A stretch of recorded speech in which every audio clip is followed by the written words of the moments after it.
come to see. Well, if they were on their feet swiftly at the beginning of the build-up to this weekend here in Argentina, was running inside the top 10 in the free practice sessions, and there's off-track programs as well of entertainment for those fans. Leon Haslam starts from finishes, and really strong in Portimao as well last time out for Honda. This has been a lot of 17th position at the checkered flag earlier on this morning. So Vinales with some work to do. Chaz Davies, Laverty into his third weekend now as a substitute. But we have seen him able to qualify all right, and obviously on that fourth row of the grid, if he's able to. His pace began to drop off yesterday, and he will be keen to push on forwards. Heroics over the last few years as well, obviously winning in race 2 last year in Portimao to close out. That's where he qualified in the Superpole session here yesterday, after being race 1 yesterday, 14th position in the Superpole race. This is always a popular event with the fans, and it'll be interesting to see whether Toprak Razgatli throw off the grid then.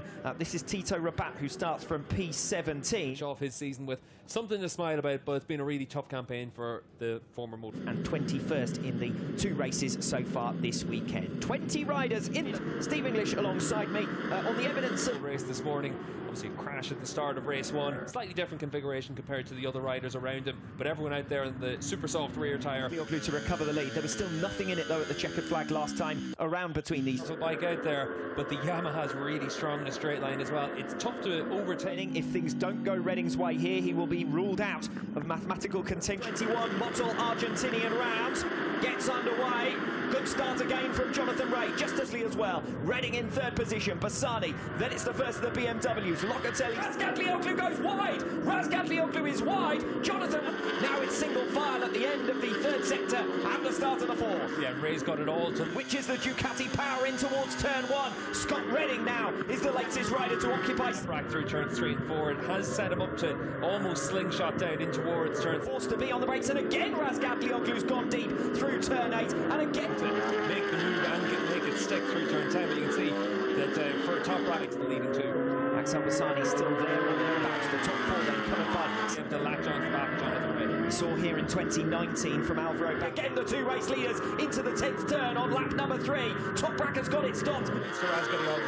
Scott Redding thinking about a move on Axel Bassani here for 3rd position. The top 4 crack 1:38.587, but Ray is still menacing on his tail. You can see Ray's in. He's going to have a go for 2nd position here on Jonathan Ray. Ray sweeps on Razgatlioglu, and Ray is going to lose 2 positions in one go. Toprak finds his way through. 9 through 8 and 9 by Razgatlioglu making that move. That opens the door for Redding, and basically he's going to open a door at some stage here on Toprak Razgatlioglu. He tried to make the pass coming through turns 1 and 2. It's single file through 3 and 4, but in towards turn 6, 7. Now it's about the speed and the grunt of that Ducati coming off turn 7, and Redding has got to get that inside line down towards 8 and 9. You can see from Toprak, he's closed up on Redding. Redding well a lap slower than they were at this stage in yesterday's race, because all they're doing. New personal best. Van der Mark, Rinaldi and Locatelli sticking within this shot lines, and he's set up a move on Razgatlioglu now. Razgatlioglu a little bit off the left side, and he manages to defend successfully into turn 8 this time around. Will he run wide? Launch that dirty line, try and make the move in the entry into 8, but Toprak wise enough for that, able to make the move. You will see in the world Razgatlioglu and Ray are coming in 3rd place. He's just set a new personal best to close the top 2 down. Axel Bassani 3 seconds, so this action is going nowhere. Still a close fight at the head of the field, and Redding that slipstream advantage. I wonder exactly how many extra horsepower that is worth as they make their way. You're down about 5% of your power, so that slipstream becomes even more important. No, and it is now a leading group of 3. You can see Axel Bassani's lost a bit of ground. He's now under attack from, and already on this lap, Ray's been able to latch right back onto the back wheel. This is brilliant. The struggle to keep up with him. He's not struggling to keep up with Razgatlioglu here. You see him way through the season, and maybe a little bit of a difference there between the Yamaha. And in towards turn 15, we ride on board with Toprak Razgatlioglu, watching backward to lap 9. Ray has left the door wide open. He didn't get the best of runs in the end, coming off turn. Make sure he's able to make that move as quickly as possible. He wants to attack Razgatlioglu. And Redding does look as Razgatlioglu breaks that slipstream. Redding is going to be bold on the brakes, but Redding surely won't get it stopped. Straight a little bit faster. Redding's doing a good job on this lap to be able to try and make that move. Now the 6th, Locatelli 7th, forget about them. Razgatlioglu is picked off by City to be that little bit deeper on the brakes, and that's what continuously enables him to hold on to turn 10, so it's not going to cost him any time. Jonathan Ray not quite close enough to. Got Redding just starting to stretch his legs a little. Yeah, Redding's opened up a couple of tenths, goes right onto the back of them as well. And Michael Ruben Rinaldi also do. They're going to be side by side in towards the braking zone. It's Battle of the Brave now in towards turn 8. The race trying to take that wide line, try and sweep through there to try and set something up at the end of it. At last on lap 11 of 21, because it's been as action-packed as you could. And Ray a little bit deep there as they make their way through turn 1. That's costing of the race last time around, and Toprak was another couple of tenths of a second fast. Bassani wasn't overawed by the occasion when he had the opportunity to fight with his concerns. Faster than the 2 riders ahead of him on lap number. It has been a really strong package. Friday practice with 4 Ducatis up in. Gone 1.2 seconds clear, but Ray not only doing well to dispatch Bassani, Ray is hunting his man down for second position. Scott Redding, he's racing Razgatlioglu, is incredible on the evidence of what we've seen so far. This form is still just as good as any of his other World Championship winning seasons. Just a bike length, but new personal best lap from Jonathan Ray, just a tenth of a second now between them.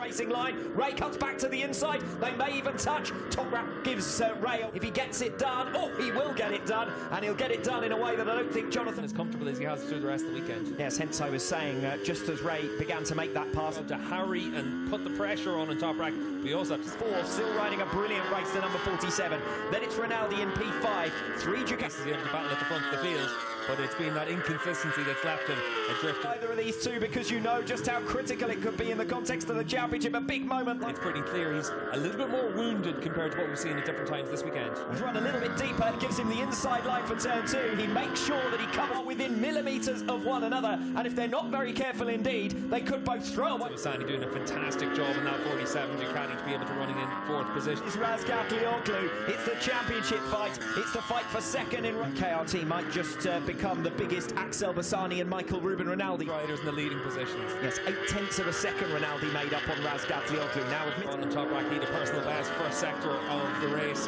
in this lap. He's also had a Toprak, maybe Jonathan Ray with that SC2 front tyre, the harder front tyre, maybe a second advantage over Jonathan Ray. Then it's Razgatlioglu, 7 tenths of a second now back, and another big last time around. Razgatlioglu bringing his pace back down to where it needs to be, just to make the Bassani. He's got 2 seconds to Michael Ruben Rinaldi. We ride on board now with Scott. Was able to make an awful lot of moves. You can see there on Jonathan Ray, it looks like a few scuff marks on his leathers, so there was definitely some contact with Tom. If things stay as they are at present, he will be ruled out of contention ahead for BMW next year. I think I can take a breath now, Steve. Lap 19 of Locatelli last time around, that's brought that gap down to a second and a half. We haven't talked too much about the riders. Toprak Razgatlioglu on this lap, he's managed to pull back a couple of tenths of a second on Jonathan himself, and he's encouraged himself quite nicely, because at the moment it looks as though he's going to be a tough couple of laps to finish it off. You can see Toprak last time around pulled back a quarter of a second on laps to go of what's been a pulsating race 2 of this motto. Jonathan Ray to try and make a move into turn 8. We know that's his fit. This race in these conditions with the wind having built up, this is the best he's been able to grind out world titles. He's a man who's never beaten. Well, the one thing for Ray is about right in the balance of performance, but we're going to go to Indonesia potentially with 30 opportunity to make a switch between the 2 Ducati riders out there. The other Ducati in the field. Garrett Gerloff's close to within about half a second of Locatelli, but he's only got half. Because Scott Redding wins race 2 of the 2021 Mottle Opposite for Ray ahead of the final weekend. 3 races, 30 points. It's to get his head down, open the gap to Jonathan Ray and to Toprak Razgatlioglu. He was able to take action all the way, and you can see for Toprak and for Jonathan Ray once again just having a chat.